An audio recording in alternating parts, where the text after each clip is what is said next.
Special K Nourish celebrates women who are breaking boundaries and nourishing what's next. So we're just toasting some coriander seeds. I'll know they're ready when I can smell them. My process of creating a new chocolate is really all about like falling in love with something first. And usually it's beauty, cause, or curiosity. Everything I want to do is rooted in the personal experience. You don't normally think of coriander with chocolate, but it is so delicious together. It has a really beautiful, bright, kind of citrus floral scent, and it adds a lot to the white chocolate and orange flower water. I always lived my life making decisions quick if I saw the sign. So when I got to the last semester of college, this woman gave me a book, Where Your Heart Leads You, Success Will Follow, and it said to go into a beautiful natural place and write down the things you love doing. And so I wrote down horseback riding and cooking, and then I circled cooking and decided that was going to be my path. I've stayed pretty committed to that even as the business has grown. What's my gut? What's my intuition? And I follow it pretty much at all costs. I traveled around the world, mostly Southeast Asia and Australia, and just started writing about things I saw, ingredients, herbs, fruits, recipes, started working on modern dessert recipes.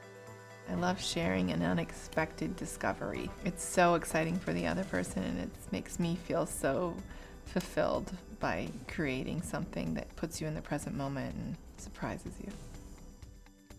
I had my first falling in love with chocolate experience in the Place de Vosges in Paris, and I kept thinking about that experience when I was planning what this chocolate company would be. But the name was always so hard to say. I didn't really want to call it Vosges, but I felt like, I have to be authentic to my first moment, and so I did. We're trying to figure out with the caramels, some batches are getting really hard. So I think it's happening because the kettles, everything's cooking a lot faster. So I think we need to cook it to a lower temperature on the subsequent batches. I think it's difficult to be a chef as a woman, at least for me. I didn't want to have to be tough like a man. I didn't like that aspect of it, but I just didn't feel like I could be fully me. Hey, Bill, how are you? Mike, how are you? Pleasure. Katrina, heard so much about you. Good to meet you. Well, I want to show you a few new bar ideas that I had to get your gut on it. It's really hard to do it all, but you can break it up into chunks. I owe it to my family to have that dedicated time, and I take it when I can. I want you to try some of my new chocolates I made today. I find that a young person's mind brings so much curiosity to what we're looking at. Actually, I learned so much from them. What do you think it needs?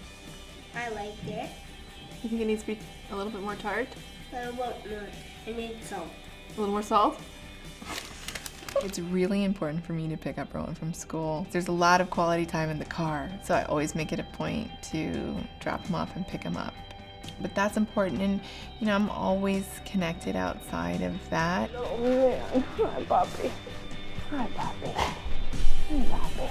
My advice to the young entrepreneur is be true to your idea and passionate to no end, but always listen. Be sure that you're creating a niche or doing something better than anyone else before you launch.